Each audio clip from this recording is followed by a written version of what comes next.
Assalamualaikum dan selamat petang semua. Hari ini saya akan menerangkan definisi media sosial terlebih dahulu. Sebelum kita bagi memahami tajuk kita dengan lebih mudah pada hari ini, saya akan menerangkan maksud media sosial terlebih dahulu. Media sosial terbagi kepada dua perkataan, iaitu media dan sosial. Menurut Kamus Dewan Bahasa, media membawa maksud alat atau perantara komunikasi yang berfungsi untuk menyampaikan maklumat kepada orang awam. Contohnya seperti radio, akhbar dan majalah. Manakala sosial pula membawa maksud segala hal yang berkaitan dengan masyarakat. Contohnya kalau saya cakap orang itu sosial, maksudnya orang itu suka bergaul dengan masyarakat dan suka mengambil berat tentang masyarakat. Terdapat beberapa fahaman daripada tokoh-tokoh terkenal mengenai media sosial ini. Antaranya adalah Michael Handlin dan Andreas Kaplan. Menurut beliau, media sosial merupakan suatu kumpulan aplikasi yang berasaskan internet yang dibina atas dasar ideologi dan teknologi web 2.0 yang membolehkan penciptaan dan kandungan yang dibuat oleh pengguna itu sendiri. Manakala menurut Johnston pula, media sosial merujuk pada ruang maya di mana orang boleh berkomunikasi. Setelah memahami maksud media sosial, saya akan menerangkan tentang populariti media sosial dalam kalangan masyarakat kita. Pada era globalisasi ini, pelbagai jenis teknologi maklumat yang telah diperkenalkan kepada masyarakat kita. Antara teknologi maklumat yang paling hangat ialah media sosial. Media sosial ini mampu untuk memberi kebebasan komunikasi ke seluruh dunia. Hal ini berjaya menarik minat masyarakat kita untuk menggunakan media sosial ini. Berdasarkan kajian pengguna dan capaian internet oleh individu dan isi rumah yang dijalankan oleh Jabatan Perangkaan, jumlah pengguna internet di negara kita telah meningkat sebanyak 3.1%, iaitu daripada 87% pada tahun 2018 kepada 90.1% pada tahun 2019. Selain itu, menurut Dr. Muhammad Uzi Mahidin, iaitu selaku Ketua Perangkaan, beliau mengatakan aktiviti paling popular dalam kalangan pengguna internet di negara kita adalah untuk menyertai rangkaian sosial, iaitu sebanyak 97.1% daripada pengguna internet telah menyertai rangkaian sosial ini. Ini menunjukkan hampir kesemua pengguna internet menyertai rangkaian sosial. Ini telah membuktikan media sosial adalah satu medium komunikasi yang paling popular, sehingga sudah menjadi sebahagian daripada keutamaan hidup masyarakat kita, terutamanya dalam kalangan anak muda. Berdasarkan pengalaman saya sendiri, hampir kesemua kawan-kawan saya mempunyai akaun media sosial mereka sendiri, seperti Instagram, Facebook, WhatsApp dan Twitter. Antara faktor populariti media sosial ini adalah kerana kelebihannya yang mudah diakses, pantas, murah dan banyak pilihan. Apa yang saya maksudkan dengan banyak pilihan adalah kerana media sosial terbahagi kepada beberapa bahagian besar, iaitu bahagian pertama adalah rangkaian sosial yang digunakan untuk bersosial dan berkomunikasi. Contohnya seperti Facebook, Instagram, Twitter dan WhatsApp. Bahagian kedua adalah ruang berkongsi fail, iaitu seperti YouTube, SlideShare dan Flickr yang digunakan untuk berkongsi fail dalam pelbagai bentuk seperti video dan muzik. Bahagian ketiga adalah ruang perbincangan yang digunakan untuk membuat satu perbincangan bersama dengan ahli kumpulan ataupun kawan-kawan. Platform yang boleh digunakan adalah seperti Google Talk dan forum. Bahagian seterusnya adalah ruang penerbitan yang digunakan untuk menerbit tentang sesuatu isu atau berkongsi pengalaman hidup. Platform yang boleh digunakan adalah seperti blog dan Wikipedia. Seterusnya saya akan menerangkan pengaruh media sosial dalam kalangan masyarakat kita. Sebelum kemunculan media sosial ini, masyarakat kita hanya boleh mendapatkan maklumat-maklumat mereka daripada media biasa saja seperti radio, televisyen dan surat khabar yang mempunyai batasannya yang tersendiri, kerana para pengguna sukar untuk memberikan pendapat atau pandangan terhadap sesuatu perkara yang disiarkan. Apabila munculnya media sosial ini, para pengguna dapat mengakses info-info baharu dengan pantas serta dapat berkomunikasi ke seluruh dunia pada bila-bila masa sahaja dan bebas untuk memberikan pandangan mereka sehingga mampu untuk mempengaruhi pemikiran orang lain. Dengan penyertaan masyarakat yang begitu banyak terhadap media sosial ini, pengaruh media sosial semakin besar dan perlu dilihat dalam pelbagai sudut, bukan sahaja daripada sudut positif, di mana ianya juga mempunyai sudut negatif. Pada hari ini kita boleh lihat kesan-kesan negatif media sosial ini kepada perpaduan kaum di antara masyarakat kita, dengan timbulnya pelbagai isu, dari sekecil-kecil isu sehingga sebesar-besar isu yang timbul di media sosial yang boleh menggugat perpaduan kaum. Menurut Ketua Menteri Sabah iaitu Datuk Seri Musa Aman, pengaruh media sosial merupakan ancaman baru kepada perpaduan. Selamat sejahtera, nama saya Shobana Ashukumar dengan nombor matriks 207373. Sekarang, saya akan membentangkan kesan-kesan media sosial atas isu perkawaman. Sebagaimana yang diketahui, media sosial telah menjadi wadah penghubung antara manusia yang dominan. Media sosial telah menjadi sumber utama dalam memupuk perpaduan dalam kalangan rakyat Malaysia yang terdiri daripada pelbagai kaum. Segala penikanan mengenai perayaan kaum serta hari-hari istimewa etnik-etnik tertentu meningkatkan fahaman antara kaum. Sebagai contohnya, iklan-iklan yang disiarkan oleh syarikat Petronas dalam platform YouTube dan juga Instagram telah mendapat sambutan yang mengagumkan daripada pengguna media sosial yang terdiri pada pelbagai jenis kaum. Video sebegini menarik perhatian masyarakat dan menyampaikan mesej yang mendalam secara tidak langsung. Menurut Abdul Aziz, media massa dan media sosial memainkan peranan yang dominan dalam memupuk semangat perpaduan rakyat serta penerapan nilai-nilai positif ke arah memajukan semangat perpaduan. Kefahaman yang kukuh antara kaum memastikan perpaduan tidak tergugat pada masa kini. Ini lebih menjurus kepada pembentukan masyarakat yang sifat terbuka akan budaya dan agama lain. Kesan kedua adalah penggunaan media sosial yang secara hemah boleh memberi kesedaran akan kepentingan perpaduan antara kaum kepada netizen-netizen Malaysia.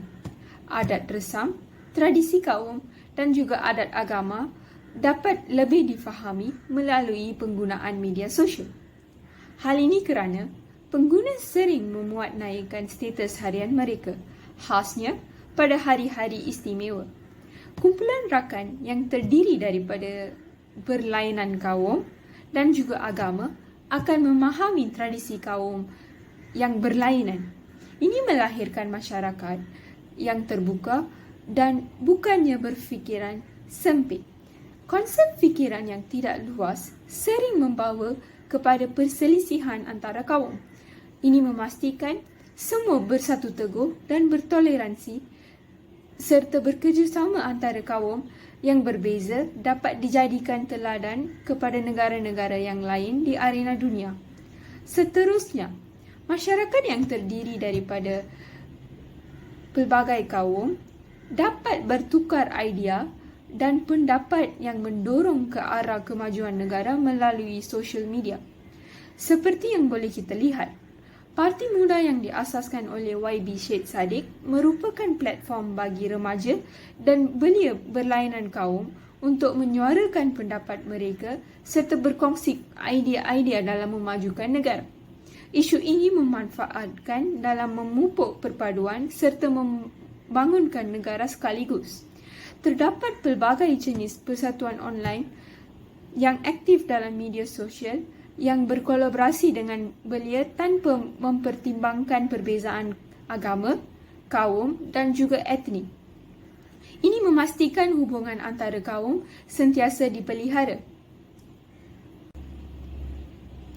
Dengan ini, jelaslah bahawa media sosial melahirkan masyarakat berlainan kaum yang sedar akan kepentingan perpaduan serta berfikiran luas. Namun begitu, semua catatan media sosial bukan berada di sisi perkara positif. Terdapat juga sisi gelapnya. Kesan negatif dalam penggunaan media sosial kepada masyarakat berpotensi untuk menggugat ketenteraman negara. Sosial media seperti Twitter, blog serta Facebook menyebabkan timbulnya keregangan kaum kerana banyak menimbulkan isu sensitif. Pengguna memuat naikkan perasaannya dan juga ketidakpuasannya semata-mata tanpa mengira perkara tersebut menyentuh nilai-nilai sensitif sebuah kaum atau tidak. Beberapa laman site yang bebas bergerak telah memperkatakan begitu banyak isu bersifat sensitif di samping menaburkan fitnah serta berita palsu yang menyebabkan wujudnya dalam keresahan masyarakat di negara ini. Keadaan ini pula tidak diambil tindakan oleh pihak berkuasa kerana pertindihan tugas dan bidang kuasa antara Badan Penguat Kuasa dan Badan Komunikasi Pengawal. Selain itu, penyebaran berita palsu dan tomahan juga menjadi punca perpalahan dan persengketan terhadap anggota masyarakat di negara ini. Sebagai contohnya, isu kalimah Allah dalam Bible yang diterbitkan dalam bahasa Melayu menyebabkan berlaku pertentangan pendapat dalam kalangan rakyat di negara ini. Ianya bakal menyebabkan wujudnya rasa benci dan dendam dalam masyarakat yang mampu menggugat keamanan negara. Rakyat tidak harus percaya pada semua berita dan kabar angin yang berada dalam media sosial. Penyebaran berita palsu yang memprovokasi perasaan kaum lain-lain sering menjadi buah mulut orang ramai. Pandangan rakyat yang mudah percaya pada berita yang tidak sahih dan benar menjadi negatif dari semua segi aspek perpaduan. Akta berita palsu yang bertindak sebagai langkah membendung berita palsu tidak tersebar telah dimasukkan pada tahun 2019. Perkara ini telah menyenangkan segelintir pihak untuk berkongsi berita dengan mudah. Jika perkara ini berterusan, rasa benci antara kaum akan wujud serta kesepaduan dan keamanan akan tidak terjamin. Isu berita palsu dianggap berbahaya daripada virus yang merebak saban hari. Terima kasih.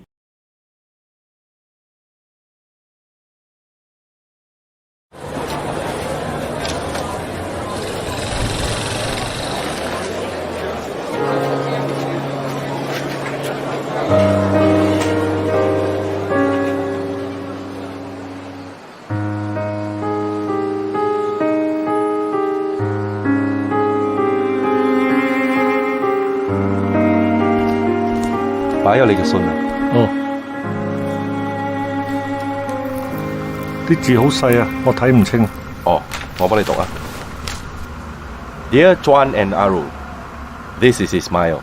Ismail? Who is that? 3 of us are good friends.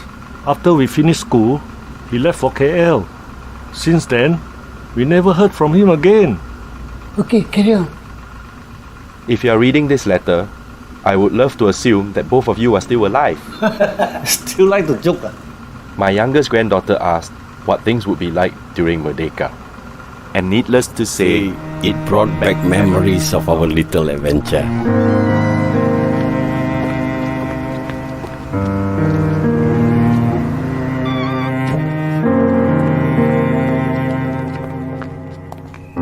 Barang semua kau bawa kan?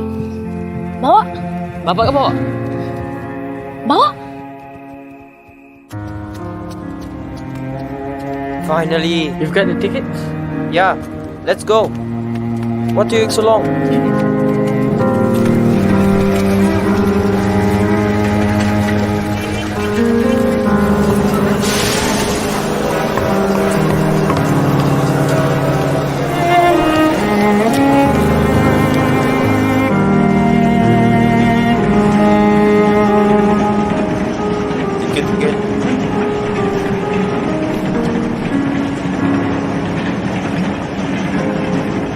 Hey, your dad. Was he fierce? Yeah, sometimes. Hey, tengok jap. Apa? And so I've decided to try my luck by writing a letter to the only address in Ipoh I can still remember, hoping to find what has been lost for some time now. There.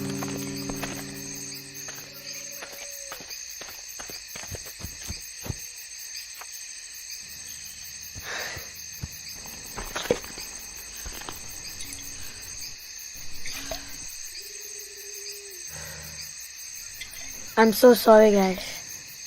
For what? Well, if it wasn't for me, we would have reached. What are you the talking village. about? Had it been any one of us, you would have done the same, right?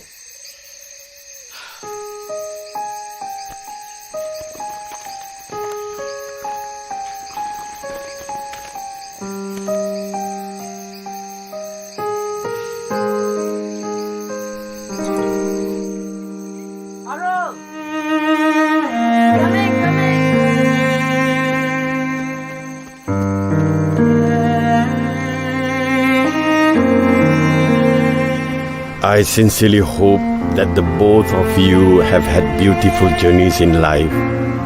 I will never forget the good and bad times we shared.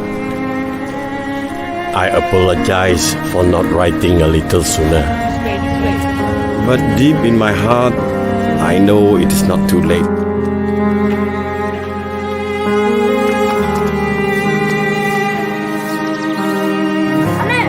அண்ணே, முடிஞ்சிருச்சா? அந்த நிகழ்ச்சி காலையிலே முடிச்சுப்பா. Because I know the special friendship we shared, even long before Tunku's historic Laungan, is still strong and true today.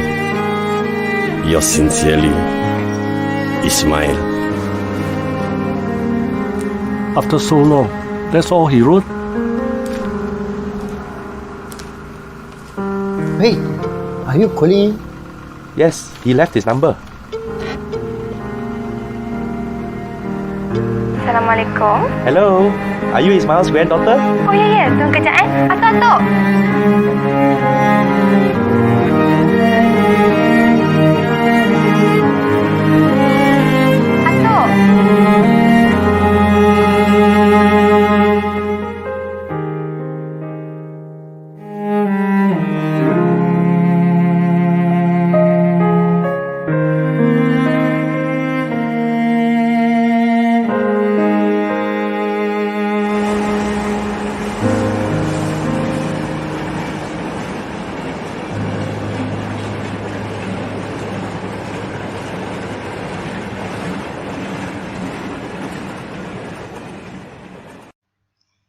Hai, selamat petang.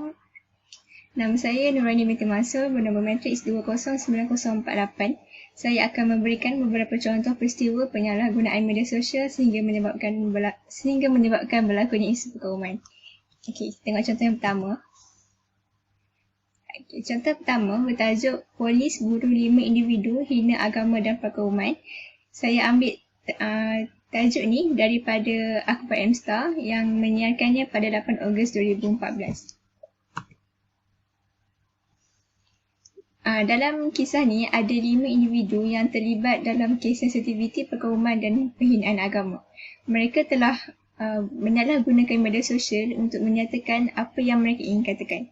Individu pertama ni telah menyeru di media sosial agar sekolah agama dihapuskan. Individu kedua mengeluarkan kata-kata kesat dan menyeru agar pembasar suara tidak digunakan ketika solat Hari Raya Aidilfitri. Individu ketiga merupakan sekumpulan manusia yang menggunakan akaun Facebook yang bernama Persatuan Kongsi Gelap Melayu telah membuat provokasi terhadap pergaduhan antara kaum India dan kaum Melayu di Kelang. Mereka juga telah mengajak orang Melayu untuk mengikuti persatuan mereka.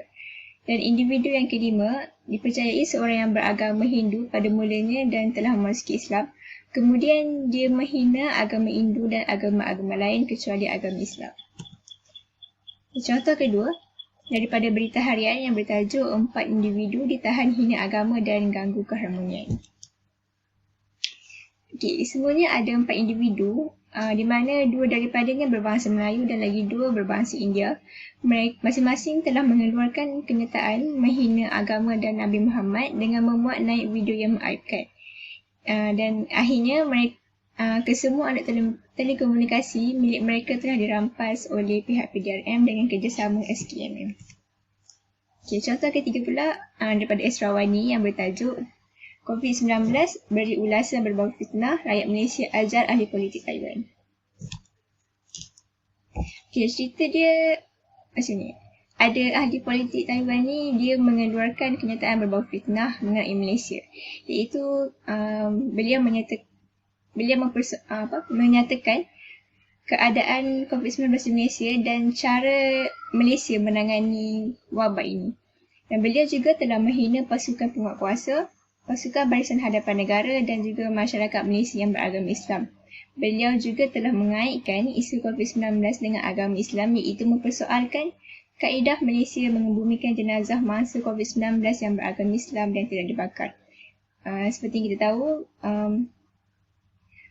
bila seorang tu meninggal akibat COVID-19, virus tu masih ada di badan kan. Jadi dan virus ni cepat merebak. Jadi beliau mempersoalkanlah kenapa kita tak bakar je jenazah tu supaya virus tu pun akan hilang. Dan kalau rakan-rakan semua tanya-tanya kan apa kaitan dengan tajuk tu, iaitu rakyat Malaysia ajar, disebabkan ahli politik Taiwan ni dia sangat terkenal. Dia terkenal dan dia punya kenyataan di Facebook tu dah tersebar ke negara lain. Bila sampai dekat Malaysia, bila rakyat Malaysia tahu, kebanyakannya kaum Cina daripada Malaysia telah menyerbu ruangan komen ruangan komen Facebook milik beliau dengan orang kata macam backup Malaysia dan menerangkan kenapa kita tak bakar jenazah tu. Okey, kalau macam tanya kan kenapa kaum Cina yang ramai, sebab kenyataan ni dari berbahasa Mandarin, jadi kalau di Malaysia yang fahamnya kebanyakannya kaum Cina lah. Itu. Okey, dan contoh yang keempat, tiada rusuhan kaum di Kuala Muda Kedah oleh berita harian. Okey, ada seorang individu ni, dia menularkan berita palsu, iaitu sekeping gambar yang mewujudkan ketegangan kaum di media sosial. Di mana gambar itu menunjukkan bahawa akan berlakunya rusuhan kaum di Gurun dan Kuala Kedah Kedah yang melibatkan kaum India dan kaum Melayu. Dan individu ini juga telah menggesa orang ramai untuk menyimpan senjata sebagai persiapan untuk melakukan rusuhan kaum itu. Kat sini kita dapat lihatlah yang individu ni memang betul-betul nak mewujudkan ketegangan kaum, sebab dia siap suruh lagi kita simpan senjata kan untuk kita bergaduh sama kaum dekat Malaysia ni.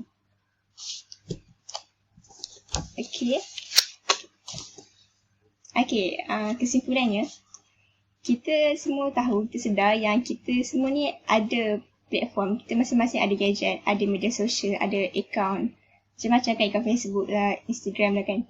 Jadi di mana kat situ kita bebas untuk bersuara.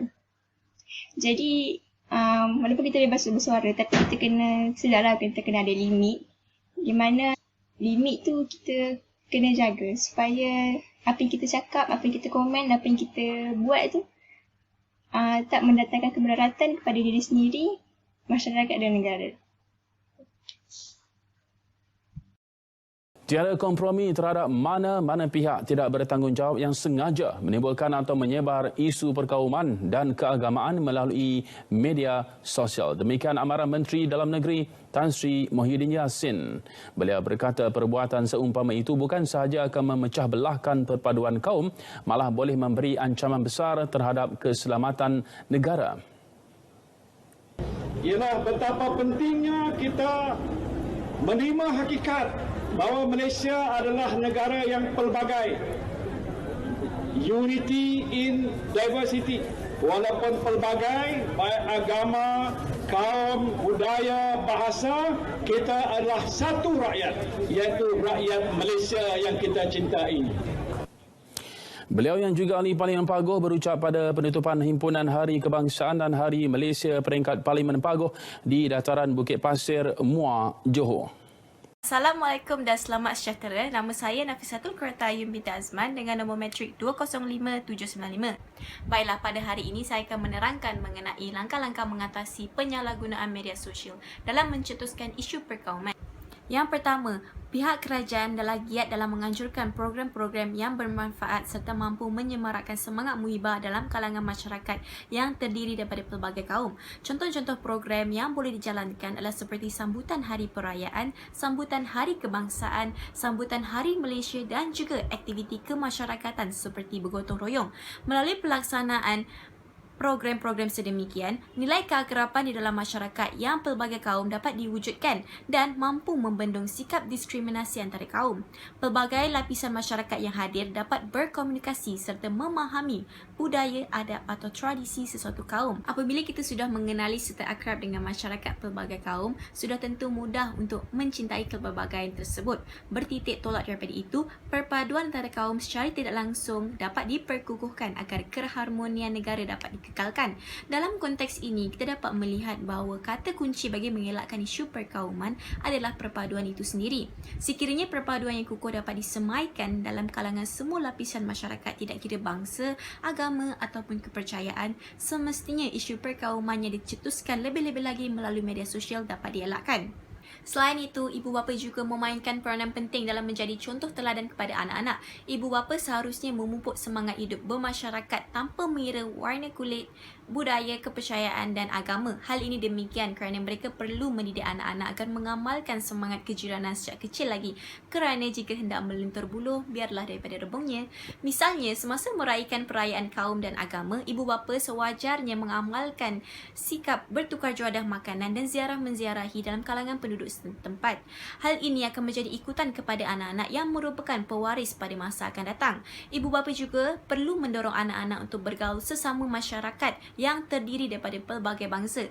Ini secara tidak langsung dapat meningkatkan keupayaan untuk bersatu padu dalam diri anak-anak. Bukan itu saja, ibu bapa juga perlu mendidik anak-anak, terutama sekali anak-anak pada peringkat remaja, tentang cara menggunakan media sosial secara berhemah.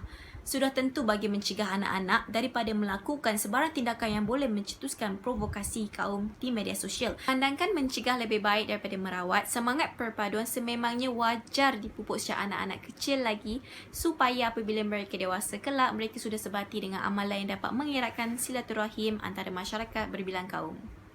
Seterusnya, media massa itu sendiri seharusnya dijadikan medium bagi memberi kesedaran kepada masyarakat tentang kepentingan perpaduan. Memandangkan media massa merujuk kepada pelbagai teknologi media yang bertujuan untuk mencapai sejumlah besar pengguna media melalui komunikasi massa, maka sudah jelas bahawa media massa dapat mencapai khalayak yang besar seperti penduduk sesebuah negara.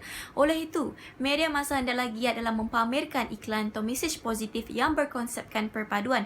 Bukan itu saja, media siaran seperti filem dan televisyen seharusnya menyelitkan sentimen perpaduan agar masyarakat tidak memandang ringan akan kepentingan untuk bersatu padu.